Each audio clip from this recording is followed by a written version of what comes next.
में मंगलातन से मिताली ने बताया ऐसा है, तो मैंने कहा मुझे इच्छा हो गई कि मैं अपना द्रव्य संग्रह का पूरा अध्ययन करने मेरी इच्छा हुई, इसलिए मैं बहुत बढ़िया, बहुत अच्छा, बहुत अच्छा।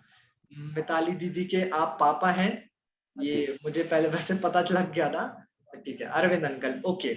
अब मैं निवेदन करना चाहूंगा विभूति जी से। जय जिनेंद्र सभी को। मेरा नाम विभूति है और मैं मुंबई से हूँ और करंटली मेरा मास्टर्स का सेकेंड ईयर चल रहा है और मैंने 9 to 12 आत्मार्थी में पढ़ा है। और द्रव्य संग्रह हमारे कोर्स में तो था बट इतना डिटेल में नहीं था, तो मेरी इच्छा थी, तब भी अच्छे से पढ़ नहीं पाए थे, तो मेरी इच्छा थी कि वापस से अच्छे से पढ़ना है, डिटेल प्रॉपर स्टडी करनी है, इसलिए मैंने कोर्स। वेरी गुड, बहुत अच्छा। Thank you Vibhuti ji. Okay, Vibhuti ji Mumbai से हैं और ये अभी 2 महीने के लिए हम सभी, आप लोग सभी क्लास में रहेंगे, तो मैं आप लोग भी सभी लोगों का नाम ध्यान से सुने, ठीक है? अच्छा, अब मैं निवेदन करना चाहूंगा माया आंटी जी से, माया पखेले आंटी जी से।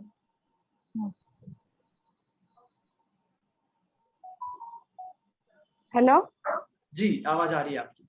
आ रही है ना? हाँ, जय जिनेंद्र सभी को। मैं माया सुनील जैन पखाले नागपुर से हूँ। मुझे द्रव्य संग्रह सीखना है, मुझे स्वाध्याय अच्छा लगता है, स्वाध्याय परम तपः ना, इसलिए। और वो मालूम नहीं है द्रव्य संग्रह के बारे में, गाथाएं अच्छी लगती है, प्राकृत गाथाएं, तो सीखने का मन है। बहुत बहुत आभारी हूँ आपके। हाँ जी जी जी, बहुत ठीक अच्छा, है, बहुत अच्छा। धन्यवाद। हाँ जी, हाँ, आंटी ने बोला स्वाध्याय परम तपः, तो हम सब तप करने बैठे हैं, ठीक है? ये बात जरूर ध्यान में रखें। आंटी ने बोला स्वाध्याय परम तपः, बहुत अच्छा। अच्छा, अब मैं निवेदन करना चाहूंगा जी वर्षा आंटी जी से, वर्षा पंचौली आंटी।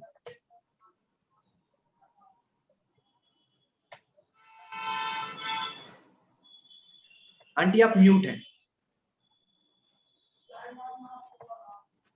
जय जिनेंद्र। मैंने परमागम ऑनर्स का कोर्स ज्वाइन कर रखा है, ऑनलाइन कोर्स, और उसमें हमारा द्रव्य संग्रह बहुत ही शॉर्ट में हुआ था और कुछ ही गाथाएं ली थी और बहुत फास्ट हुआ था। तो वो एक मन में तभी से जिज्ञासा थी कि ये समझना है। फिर प्राकृत भाषा तो बहुत ही मीठी है, तो उसका अलग ही आनंद आता है। और आप लोगों का बहुत बहुत आभार है।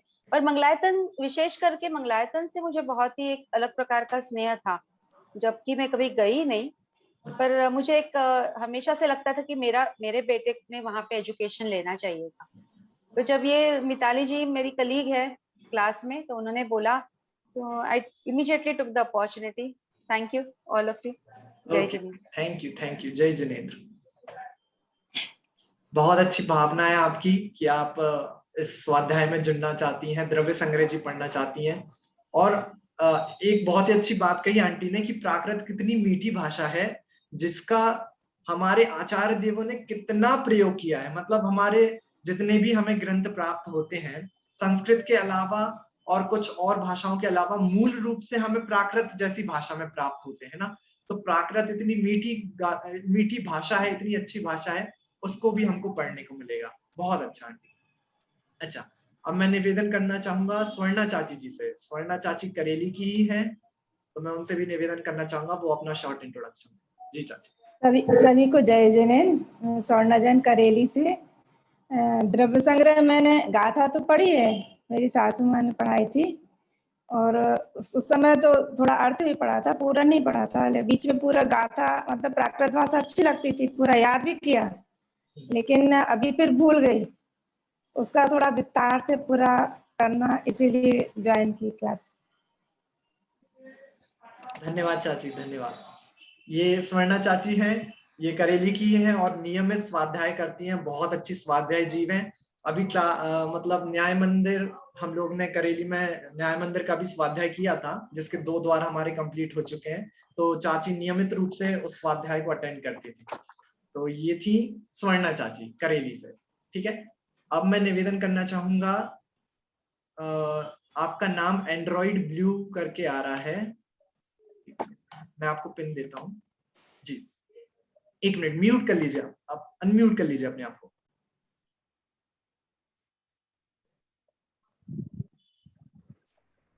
सरोज आंटी, आपका नाम सरोज आंटी है? सरोज झांसी। आंटी। हाँ आंटी, आपको अनम्यूट करना है अपने आप को, आपका भी माइक म्यूट है। मैं सरोज जैन झांसी से। जी। मैंने द्रव्य संग्रह पहले भी पढ़ा है, पर वो स्वयं से पढ़ा है। अच्छा। इसलिए मैं और स्पष्ट जानने के लिए इसमें भाग ले रही हूँ। तो आपने टीका, कौन सी टीका पढ़ी है आपने? मैंने बृहद द्रव्य संग्रह टीका भी पढ़ी है और परीक्षा ग्रंथ भी पढ़ा है। अच्छा अच्छा, मतलब आपने ब्रह्मदेव सूरी जी की ही टीका पढ़ी है? जी हाँ, वो भी पढ़ी है।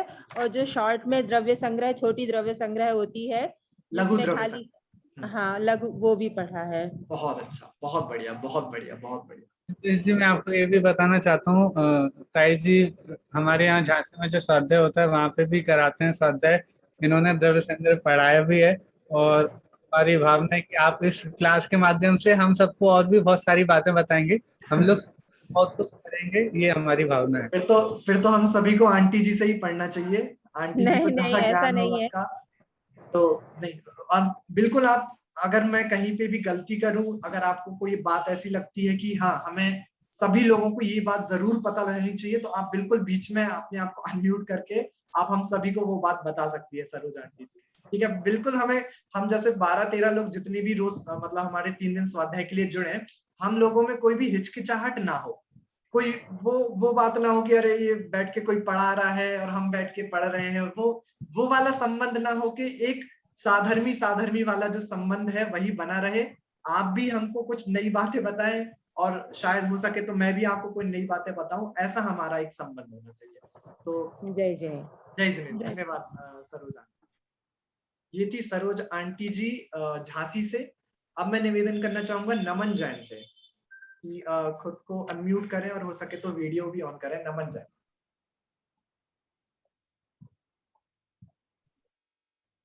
शायद अभी नमन जैन अनअवेलेबल हैं। ओके, मैं निवेदन करना चाहूंगा बिमलेश अंकल जी से, अगर वो मुझे सुन रहे हो तो प्लीज खुद को अनम्यूट करें।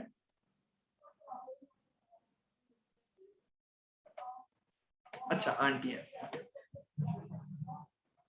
आप म्यूट हैं आंटी आप।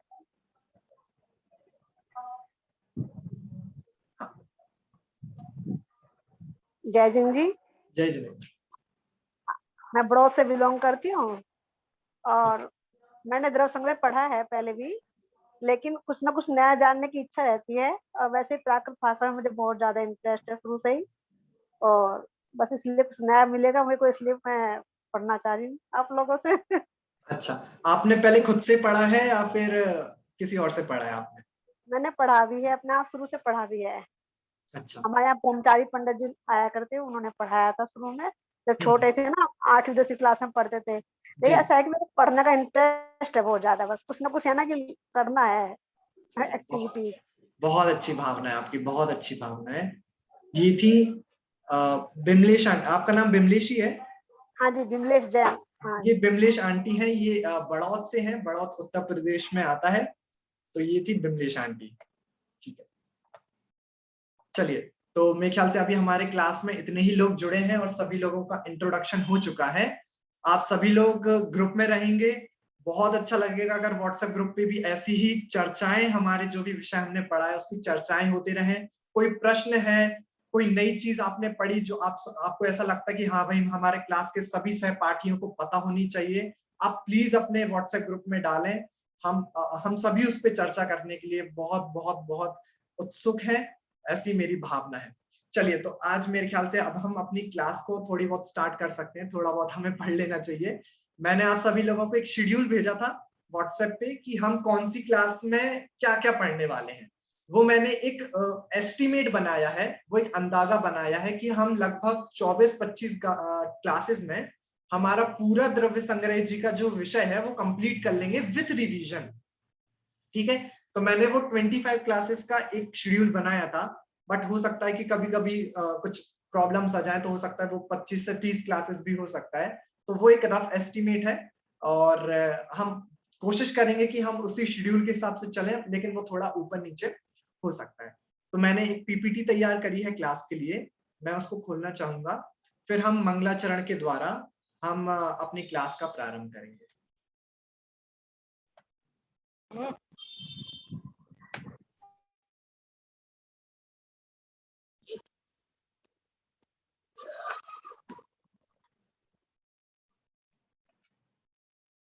हाँ, मैंने ये स्वाध्याय के वक्त ध्यान रखने योग्य 3 बिंदु इस प्रकार का भी एक स्लाइड तैयार किया है, क्योंकि हम सभी स्वाध्याय करने बैठ रहे हैं और प्रायः ये हो जाता है कि भाई मंदिर में जाके स्वाध्याय करो तो बढ़िया से स्वाध्याय हो जाता है, मतलब हमें साफ जगह मिलती है, हम साफ वस्त्र पहनकर बैठते हैं और मंदिर का एक माहौल ऐसा रहता है कि हमारा मन भी साफ रहता है, इधर उधर की बातें हमारे ख्याल में नहीं आ रही होती हैं।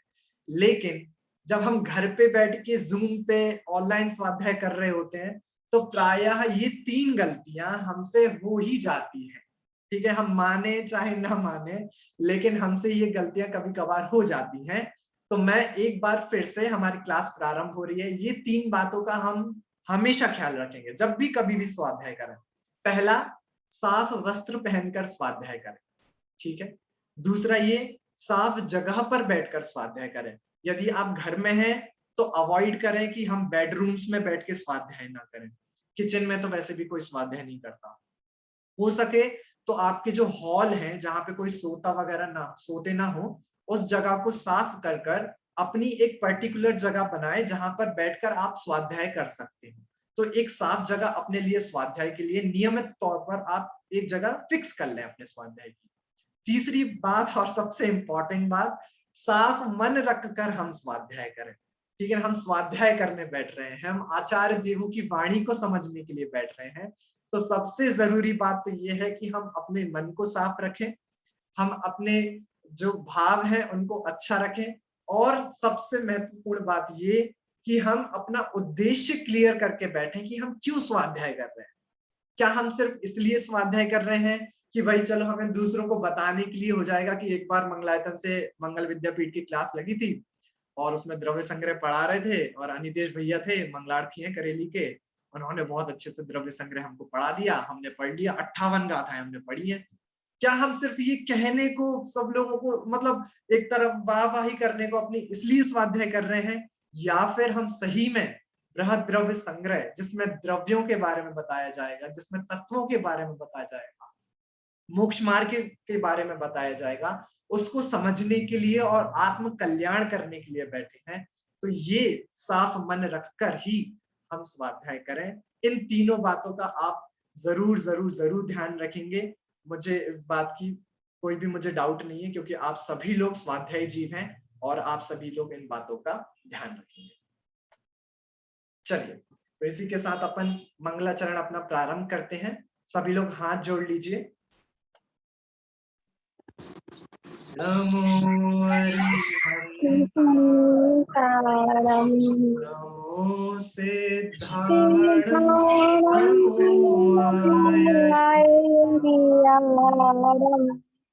नमो वज्रायारम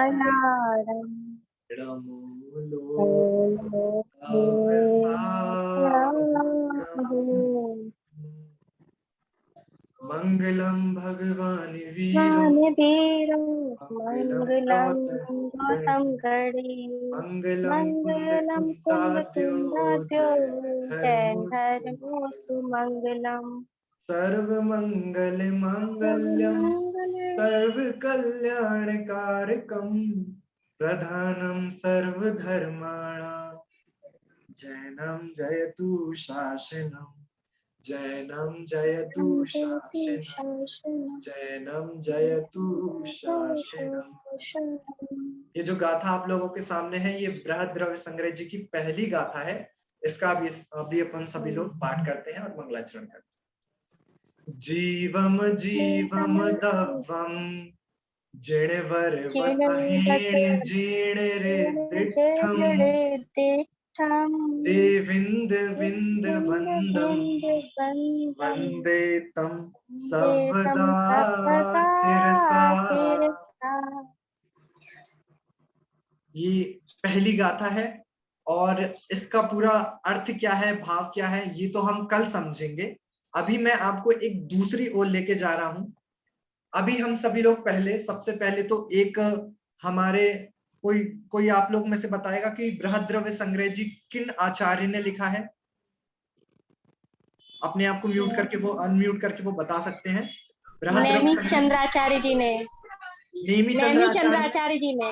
अच्छा, और कुछ तो आप इनके नाम में ऐड नहीं करना चाहती दिशा जी? सिद्धांति देव। हाँ, बहुत अच्छा। देखिए, बृहद्रव्य संग्रह जी नेमी चंद्र सिद्धांति देव आचार्य ने लिखा है। इन्होंने लिखा है नेमी चंद्र सिद्धांति देव। आप लोग नोट कर सकते हैं अगर आप लोग सभी कॉपी मेंटेन कर रहे हैं, क्योंकि आपका एग्जाम भी जरूर होगा। नेमी चंद्र सिद्धांति देव आचार्य ने बृहद्रव्य संग्रह की रचना करी है। अब 2 नेमी चंद्र आचार्य हुए हैं, उनके नामों में प्रायः लोगों को कंफ्यूजन हो जाता है, डाउट हो जाता है।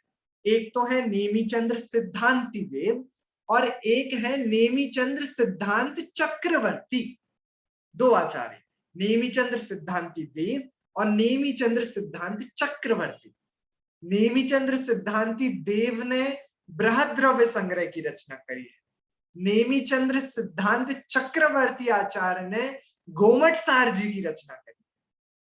अंतर दोनों को समझ में आ गया? दोनों का अंतर सभी को समझ में आ गया? दोनों आचार्यों में क्या अंतर है? नेमी चंद्र सिद्धांति देव जी ने बृहद्रव्य संग्रह की रचना करी है। नेमी चंद्र सिद्धांत चक्रवर्ती आचार्य ने गोमट सार जी की रचना यहाँ पर करी है। ठीक है, अब एक बार मैं इसको स्टॉप कर रहा हूं शेयर को। अच्छा, नेमी चंद्र सिद्धांति देव आचार्य का ज्यादा कुछ इंट्रोडक्शन हमने काफी ढूंढा, लेकिन उनका ज्यादा इंट्रोडक्शन तो प्राप्त नहीं होता है। और हमारे आचार्य देव होते ही ऐसे हैं, आपको प्रायः कहीं पर भी आचार्य देवों के बारे में जिन्होंने ऐसे ऐसे महान ग्रंथ लिखे, कहीं पर भी आपको उनका ज्यादा इंट्रोडक्शन नहीं मिलेगा। अरे हमारे पिताजी का ये नाम था, हमारे माता का ये नाम था, हमारे गुरु, हाँ गुरु का नाम कहीं कहीं पर आ जाएगा, लेकिन हमारे माता, हमारे पिता, ये हमने इतने वर्ष में लिखा, बड़ी मेहनत से लिखा, ऐसा कुछ भी उल्लेख हमारे आचार्य देवों ने कभी नहीं करा। और आप बृहद्रव्य संग्रह जी की आखिरी गाथा भी जब हम आएंगे हम देखेंगे, इतने महान ग्रंथ को लिखने के बाद आचार्य देव कहते हैं 58वीं गाथा में, भैया हमने लिख तो दिया है लेकिन हमें बिल्कुल भी इसका अभिमान नहीं है कि हमने बृहद्रव्य संग्रह ग्रंथ लिखा है। अब बताओ, हम 2 लाइन लिख लेते हैं तो हम ये सोचते हैं हम फेसबुक पर डालें, हम इंस्टाग्राम पे डालें और हम अपना नाम उसके साथ प्रमोट करें कि हमने ये 2 पंक्तियां लिखी है। और आचार्य देव इतना महान बृहद्रव्य संग्रह ग्रंथ लिखकर कहते हैं हमें बिल्कुल भी अभिमान नहीं है कि हमने द्रव्य संग्रह लिखा। ऐसी निष्प्रहता जिन आचार्य देवों की, जिन गुरुओं की होती है, हमें बहुमान से भर जाना चाहिए कि हम वो ग्रंथ पढ़ रहे हैं, हम उनकी वाणी को सुनने के लिए यहाँ पे बैठे। ठीक है, तो नेमी चंद्र सिद्धांति देव आचार्य का ज्यादा तो इंट्रोडक्शन प्राप्त नहीं होता, लेकिन उनकी प्रमुख टीका का, बृहद्रव्य संग्रह की जो प्रमुख टीका है वो ब्रह्मदेव सूरी जी ने लिखी है। वो अपनी टीका के प्रारंभ में थोड़ा सा इंट्रोडक्शन नेमी चंद्र सिद्धांति देव जी का देते हैं। मैं आपके सामने स्क्रीन पर उसको शेयर करता हूँ। सॉरी, ये देखिए, ये ब्रह्मदेव सूरी जी की टीका है। ब्रह्मदेव सूरी जी देखिए क्या लिखते हैं, अब श्री टीकाकार ग्रंथ की टीका का प्रारंभ करते हैं।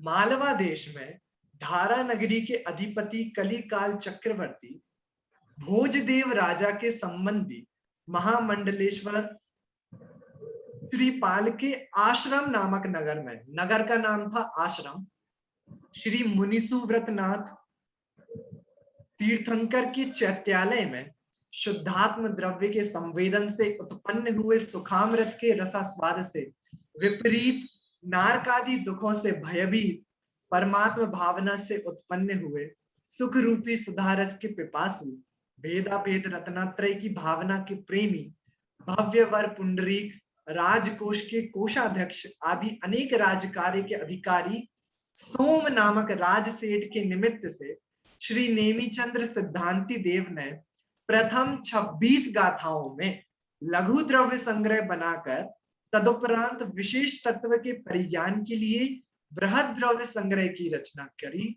उसकी अब ये इधर से उन्होंने टीका प्रारंभ कर दी। ठीक है, तो दो बातें हमें इसमें से समझ में आई। एक, जिस नगर में बैठकर नेमीचंद्र सिद्धांती देव आचार्य ने इस महान ग्रंथ की रचना करी थी, उस नगर का क्या नाम था? कौन बताएगा? आश्रम नगर। बिल्कुल सही, आश्रम नामक नगर था। किस तीर्थंकर के चैत्यालय में बैठ के उन्होंने ये रचना करी? मुनि सुव्रतनाथ भगवान चैत्यालय में बैठकर उन्होंने ये रचना करी। और किन राजसेठ के निमित्त से उन्होंने ये रचना करी? सोम नामक राजसेठ के निमित्त से उन्होंने ये रचना करी। अच्छा, एक बात और यहाँ पर ब्रह्मदेव सूरी जी ने लिखी कि उन्होंने इनिशियली तो 26 गाथाओं में द्रव्य संग्रह की रचना करी थी, जिसको उन्होंने लघु द्रव्य संग्रह नाम दिया था, 26 गाथा। लेकिन उसको ही विशेष और उसका व्याख्यान करने के लिए उन्होंने फिर उसको ही 58 गाथाओं का एक ग्रंथ बना दिया, जिसका नाम पड़ गया बृहद द्रव्य संग्रह। ठीक है, इतनी बात सभी लोगों को समझ में आई क्या? इसमें अभी किसी को डाउट तो नहीं है? अगर किसी को यहाँ तक में कोई डाउट है तो वो बिल्कुल अपने आप को अनम्यूट करके यहाँ पे पूछ सकता है। आगे बढ़ सकते हैं क्या हम?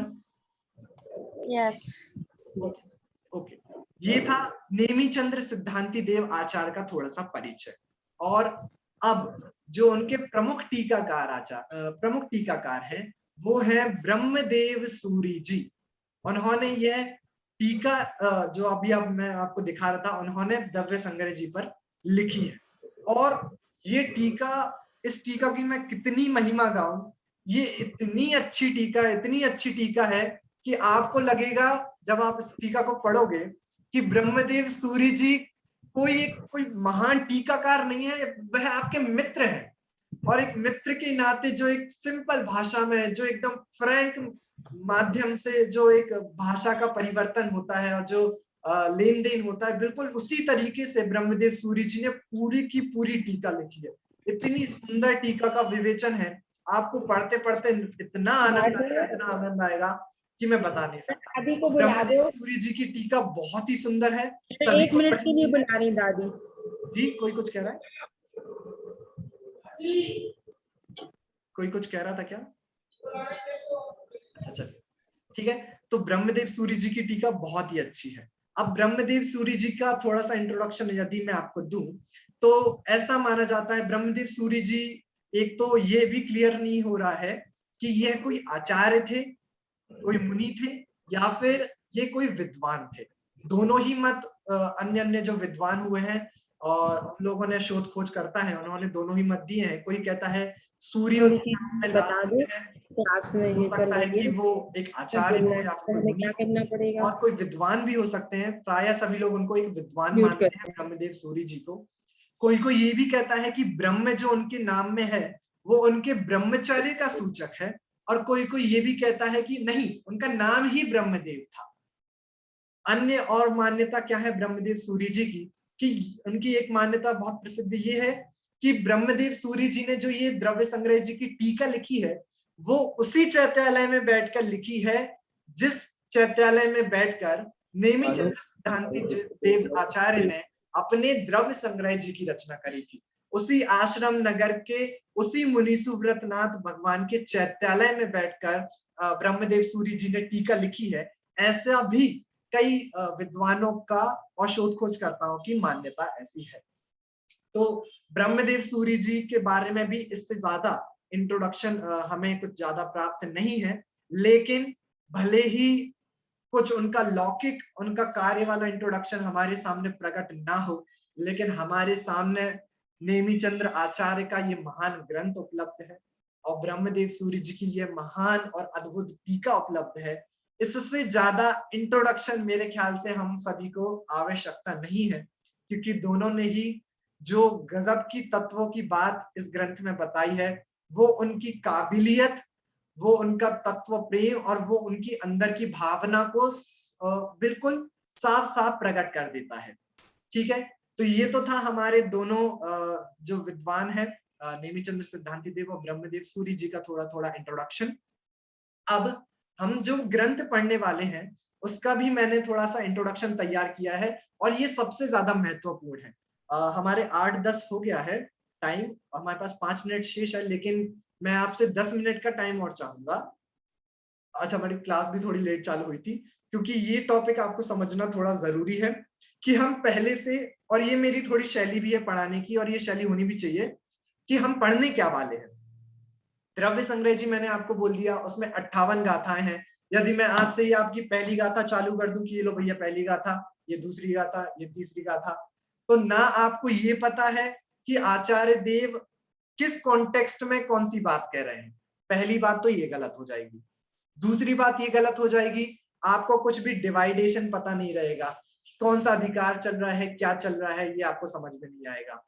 तीसरी दिक्कत ये आएगी, आप बहुत जल्दी विषयों को भूल जाएंगे यदि आपने पूरे विषय को डिवाइड नहीं किया, भाग मतलब आपने विभाजन उसका नहीं किया। तो मैं आपको पूरे ग्रंथ का एक विभाजन समझाने जा रहा हूं। हो सके तो आप वो नोट भी कर लें। यदि आप नोट अभी नहीं कर पा रहे हैं तो अभी छोड़ दें। मैं आपको जो मैं पीपीटी बनाई है मैं आपके ग्रुप पर शेयर कर दूंगा, आप उससे भी अपने नोटबुक में कॉपी कर सकते हैं। ठीक है, तो मेरे ख्याल से आप लिखने का अभी मोह छोड़ दीजिए, आप बस ध्यान से सुनिए कि पूरे द्रव्य संग्रह जी ग्रंथ को किस प्रकार से आचार्य देव ने विभाजित किया है। ये देखिए पूरा जो द्रव्य संग्रह जी ग्रंथ है उसमें मैंने जैसे आपको बताया 58 गाथाएं हैं। ठीक है, हमारा पूरा 58 की 58 गाथाएं आचार्य देव ने 3 मूल अधिकार में विभाजित किया है। पहले अधिकार का नाम है 6 द्रव्य अधिकार या फिर 6 द्रव्य अधिकार, जिसमें टोटल 27 गाथाएं हैं। ठीक है, मैं अभी आप लोगों से पूछूंगा तो इसलिए ध्यान से सुनिएगा। पहला 6 द्रव्य अधिकार जिसमें 27 गाथाएं हैं। दूसरा मूल अधिकार है सप्त तत्व अधिकार जिसमें 11 गाथाएं हैं। और तीसरा और अंतिम अधिकार है मोक्ष मार्ग अधिकार जिसमें 20 गाथाएं। ठीक है, तो 27 प्लस 11 हो गया 38, 38 प्लस 20 हो गया 58। ये हो गई हमारी पूरी 58 गाथाएं खत्म। ठीक है, तीनों गाथाएं मतलब तीनों अधिकारों का सबको समझ आ गया क्या? एक और बार फिर से बता देता हूं, फिर मैं आप लोगों से पूछूंगा। पहला 6 द्रव्य या फिर 6 द्रव्य अधिकार 27 गाथाएं इसमें। दूसरा सप्त तत्व अधिकार 11 गाथाएं। और तीसरा मोक्ष मार्ग अधिकार जिसमें है 20 गाथाएं। ठीक है, सरल है। अब मैं आप लोगों से पूछता हूं, एक मिनट पहले आप लोगों को, हाँ चलिए मैं आप किसी से भी पूछता हूं तो मैं निवेदन करना चाहता हूं जी, अरविंद अंकल जी आप बताइए कौन कौन से मूल अधिकार है, उसमें कितनी कितनी गाथाएं? 6 द्रव्य, हाँ 6 द्रव्य अधिकार 6 डाला 11 27 अधिकार में 27। अधिकार पहले अधिकार में कितनी? 27 बराबर। 27 दूसरा सप्त तत्व अधिकार सप्त तत्व अधिकार कितनी गाथाएं हैं? 11 अधिकार। ठीक है, मोक्ष मार्ग तीसरा मोक्ष मार्ग मोक्ष मार्ग अधिकार कितनी गाथाएं हैं? 20 गाथाएं। बहुत अच्छा बहुत अच्छा बहुत अच्छा। और कोई ट्राई करना चाहेगा? वर्षा आंटी, वर्षा पंचौली जी आंटी जी। हाँ अनम्यूट करिए अपने आप को। हाँ। पहला है 6 द्रव्य अधिकार 6 द्रव्य अधिकार 27 गाथाएं। 27 गाथाएं। फिर 6 सप्त तत्व अधिकार बिल्कुल उसमें सही। 11 है और मोक्ष मार्ग अधिकार उसमें 20 है। 20 गाथाएं। ठीक है, बहुत अच्छा बहुत अच्छा। एक जन से और पूछ लेता हूँ आखिरी। मैं बताऊं? मैं हाँ अनुराधा आंटी बोल रही है। हाँ बताइए। 11 गाथाएं हैं और मोक्ष मार्ग अधिकार में 20 गाथाएं हैं, कुल 58 गाथाएं हैं। बहुत अच्छा बहुत अच्छा। ठीक है, तो मेरे ख्याल से ये विषय वस्तु सभी लोगों को क्लियर है, लेकिन अभी हमारी विषय वस्तु यही खत्म नहीं हुई है। ये तो थी हमारी मूल 3 अधिकार। 6 द्रव्य अधिकार में 27, सप्त तत्व अधिकार में 11 गाथाएं, मोक्ष अधिकार में 20 गाथाएं। अब देखिए, पहला जो 6 द्रव्य अधिकार है उसका भी विभाजन आप एक बार समझ लीजिए। 3 अधिकार तो आपके हो गए, अब मैं पहले अधिकार के भी अंतर अधिकार आप लोगों को बता रहा हूं, उसमें भी अंदर जा रहा हूं। पहले 6 द्रव्य अधिकार में 27 गाथाएं हैं। उन 27 गाथाओं का विभाजन किस प्रकार है ये देखिए। पहला जीव द्रव्य का वर्णन होगा। सबसे पहले देखिए, नाम है उसका 6 द्रव्य अधिकार, तो 6 द्रव्य अधिकार में द्रव्यों का वर्णन होगा, तो सबसे पहले ही जीव द्रव्य का वर्णन आचार्य देव करेंगे। तो पहली से लेकर 14 गाथा तक जीव द्रव्य का वर्णन चलेगा। उसके बाद 15 से लेके 22 गाथा तक बाकी जो अजीव द्रव्य हैं, उद्गल, धर्म, अधर्म, आकाश और काल, बाकी 5 अजीव द्रव्यों का वर्णन आचार्य देव ने 15 से लेके 22 गाथा तक किया। उसके बाद तीसरा अंतराधिकार इसमें होगा पंचास्तिकाय वर्णन, मतलब कि भाई 6 द्रव्य तो उन्होंने बता दिए, लेकिन 6 द्रव्यों में भी जो 5 अस्तिकाएं हैं, कौन सा द्रव्य अस्तिकाएं नहीं है, कोई बता सकता है क्या? हाँ विभूति जी बताइए। काल द्रव्य। काल द्रव्य, वेरी गुड। काल द्रव्य जो है वो अस्तिकाएं नहीं है। तो पंचास्तिकायों का वर्णन 23 से लेके 27 गाथा तक होगा। इस प्रकार 1 से लेके 27 गाथा तक यह है जो वर्णन का अधिकार है, 6 द्रव्य का अधिकार है, ये 27 गाथा में आपका खत्म हो जाएगा। ठीक है, तो मैं ये आपसे पूछ नहीं रहा हूं आज, लेकिन मैं ये आपसे कल पूछ सकता हूँ।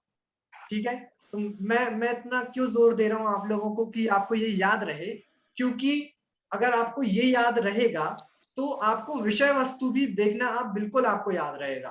क्योंकि यदि ऐसा हुआ कि भाई आपको द्रव्य से रिलेटेड कुछ गाथा याद आ रही है, ठीक है ना, बट आपको गाथा नंबर याद नहीं आ रहा, फिर लेकिन अब आपको ये याद है कि भाई द्रव्य का वर्णन चल रहा है, तो इसका मतलब ये हुआ कि 6 द्रव्य अधिकार में होना चाहिए, इसका मतलब ये हुआ कि पहले की 27 गाथा में होना चाहिए। अगर आपको ये याद है कि सबसे पहले आचार्य देव ने जीव द्रव्य का वर्णन किया था, तो हाँ, पहले से लेके 14 गाथा के बीच में होना चाहिए। तो इस प्रकार से आप नैरो डाउन कर सकते हो और उस गाथा पे और उसकी विषय वस्तु आपको बहुत अच्छे से याद रहेगी, ये मेरा पक्का वादा है। तो आप लोग अपनी मेहनत करिए, मैंने अपनी मेहनत कर ली है, मैं इसकी पीपीटी भी आपको भेज दूंगा। ठीक है, तो एक और बार रिपीट कर लेते हैं।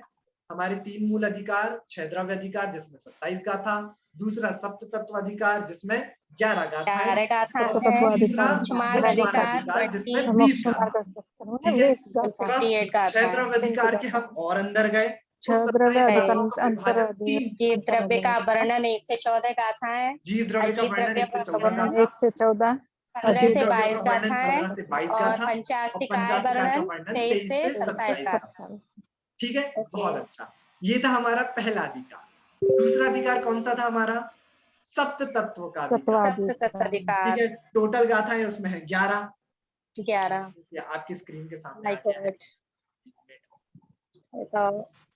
ये देखिए, सबसे पहले आचार्य, देखिए हमारा अधिकार खत्म हुआ है 27 गाथा पर, और देखिए मैंने आश्रव तत्व स्टार्ट किया है 29वीं गाथा से। तो ये जो 28वीं गाथा बीच में छूट गई है, 28वीं गाथा में कोई पर्टिकुलर विषय वस्तु नहीं है, वह अधिकार की एक सूचक गाथा है। तो मतलब अपने कोर्स से आप एक गाथा कम कर सकते हैं। तो ये हमारे लिए, आपके लिए शायद खुशी की बात होगी कि हमारे कोर्स में से एक गाथा कम हो गई है, वो अपन को ज्यादा पढ़नी नहीं पड़ेगी। 28वीं गाथा में सिर्फ एक अधिकार की सूचना रूप गाथा है, उसमें कोई ज्यादा कठिन विषय वस्तु नहीं है। सप्त तत्व का जो मेन टॉपिक चालू होता है वो होता है 29वीं गाथा से प्रारंभ, जिसमें 29, 30 और 31वीं गाथा में आश्रव तत्व का वर्णन किया गया, 32, 33 में बंध तत्व का वर्णन किया गया, 34 और 35 में संवर तत्व का, 36 में निर्जरा तत्व, 37 में मोक्ष तत्व और 38वीं गाथा में पुण्य और पाप का भी वर्णन लगे हाथ आचार्य देव ने कर दिया। अच्छा, इसमें जीव और अजीव तत्व कहाँ गए? जीव और अजीव तत्व कहाँ गए, कौन बताएगा? हाँ, वर्षा आंटी हाथ खड़े कर रहे हैं, बताइए। अनम्यूट कर लीजिए अपने आप को, म्यूट थे आप। हाँ, 1 से 14 और 15 से 22 में गए ना वो तो हाँ, स्टार्टिंग बहुत अच्छा भाई। 6 द्रव्य वर्णन अधिकार में जीव और अजीव का वर्णन तो आचार्य देव कर ही आए हैं ना, तो सप्त तत्वों में उनको रिपीट ना करते हुए वो डायरेक्टली आश्रव बंधत संवर निर्जना मोक्ष और पुण्य पाप पर आ गए। ठीक है, तो बहुत ही अच्छे तरीके से उन्होंने ये सब पूरा उन्होंने डिजाइन किया भाई, हमने तो बस लिखा है पीपीटी में, सब कुछ उनकी ही कल्पना है, उनका ही डिजाइन। ठीक है, ये था हमारा सप्त तत्वाधिकार जिसमें टोटल 11 गाथाएं हैं। आप मान लीजिए कि एक हमारी जो है वो फ्री वाली गाथा है 28वीं, तो आपकी टोटल 10 गाथाएं इसमें पढ़ने वाली गाथा है। ठीक है, और अंतिम जो हमारा अधिकार है वो है मोक्ष मार्ग अधिकार। इसका विभाजन बहुत सिंपल है, 2 ही विभाजन है इसके। पहला 39 गाथा से लेकर 46 गाथा तक निश्चय और व्यवहार मोक्ष मार्ग का वर्णन है। ठीक है, और आप जब ब्रह्मदेव सूर्य जी की टीका को खोलेंगे, आप पहली गाथा से पाएंगे निश्चय और व्यवहार का इतना गजब का वर्णन उन्होंने किया है। हर एक चीज में उन्होंने निश्चय व्यवहार को घटाकर बहुत ही सुंदर टीका लिखी है, पढ़ने योग्य है। हम हमारे कोर्स में 24-25 क्लासेस वाले बैच में हम पूरी टीका तो नहीं पढ़ पाएंगे, लेकिन हाँ जो इम्पोर्टेंट, जैसे जो मैंने डॉक्यूमेंट आपसे शेयर किया था उसमें जो येलो मार्क, जो कोई पूछ रहा था येलो मार्क क्या है, वो येलो मार्क मैंने इसलिए किया है, उसकी टीका बहुत ही सुंदर है और मेरा मन नहीं मान रहा था कि मैं उसको स्किप करूं आप लोगों के लिए। ठीक है, आपको पढ़ना ही पड़ेगा, इसलिए मैंने उनको येलो मार्क कर दिया, हमको वो पढ़ना ही है। ठीक है, तो पहला विभाजन है निश्चय और व्यवहार मोक्ष मार्ग का वर्णन 39 से 46 गाथा, और दूसरा विभाजन इसमें है ध्यान, ध्याता, ध्येय और ध्यान फल का वर्णन, बहुत ही अच्छा है, 47 से लेके 58। ठीक है, तो ये पूरा आपका विषय वस्तु है। ठीक है, और अब आप बोलोगे भैया ये तो अलग अलग हो गया, तो मैंने आपके लिए एक चार्ट भी बना दिया भैया, आप सब कुछ है आप लोगों के पास। देखिए द्रव्य संग्रह जी, उसके 3 विभाजन हुए, मूल अधिकार का 6 द्रव्य अधिकार में 27 गाथा, सप्त तत्व अधिकार 11 गाथा, मोक्ष मार्ग अधिकार 20 गाथा। ये हमारा महाचार्ट है विषय वस्तु का। 6 द्रव्य के फिर से देखिए 3 विभाजन हो गए, जीव द्रव्य का वर्णन 14 गाथाएं, अजीव द्रव्यों का वर्णन 8 गाथाओं में, पंचास्तिकाय का वर्णन 5 गाथाओं में। सप्त तत्व अधिकार पे आ जाइए, टोटल 11 गाथाएं। देखिए नोट डला है नीचे, 28वीं गाथा में कोई विषय वस्तु इतनी कठिन नहीं है इसलिए इसको स्किप कर दिया। आश्रव तत्व 3 गाथा, बंध तत्व 2, संवर 2, निर्जरा 1, मोक्ष 1, पुण्य और पाप 1, और बचा मोक्ष मार्ग आखिरी अधिकार 20 गाथाएं। निश्चय व्यवहार मोक्ष मार्ग का वर्णन होगा 8 गाथाओं में, ध्यान, धाता, ध्येय और ध्यान फल का वर्णन होगा 12 गाथाओं में। ऐसा कुल मिलाकर आपका 58 गाथा का यह पूरा कोर्स रहेगा। इसको आप अभी आपको कॉपी करने की जरूरत नहीं है, आप इसको मैं आपको पीपीटी के भेज दूंगा, आप घर पर भी इसको अच्छे से कॉपी कर सकते हैं। आपकी जो नोटबुक्स वगैरह जो मंगलायतन प्रोवाइड करेगा वो कुछ ही दिनों में करने लगेंगे हम, जब हमारी क्लास एकदम सेटल हो जाएगी और हम देख लेंगे कि हाँ भाई ये लोग हैं जो सही में अटेंड कर रहे हैं, तो फिर उनको ही वो नोटबुक और किट बहुत सुंदर मंगलायतन ने डिजाइन करी है, वो सब आपको भेजी जाएगी। और ठीक है, तो ये आज की हमारी पूरी विषय वस्तु थी। कल हम क्या पढ़ेंगे?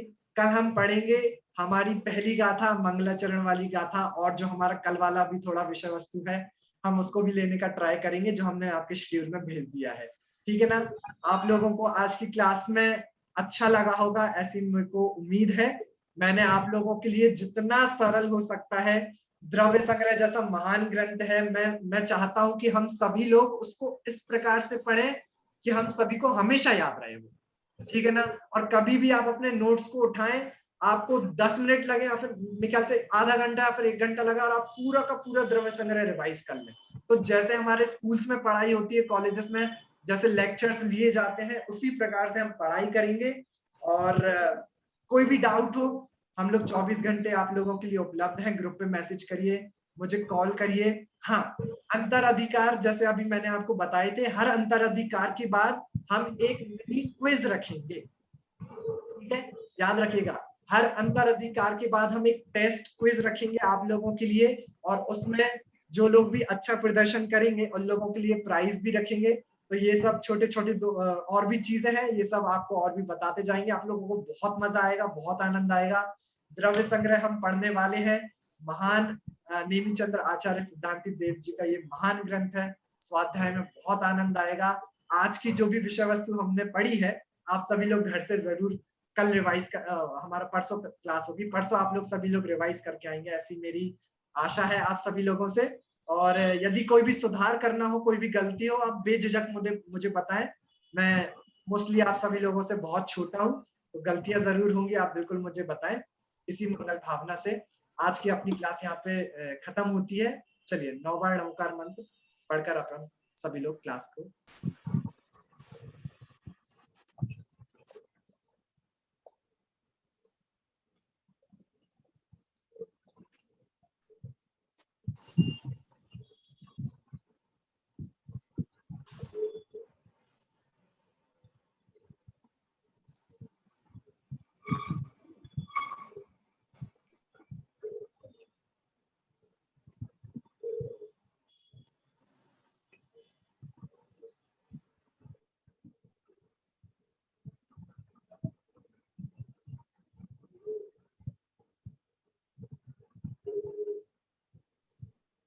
बोले द्वादशांगमय जिनवाणी माता की जय। माता की जय। जय जय जी। सिद्धांत जय चक्रवर्ती। जय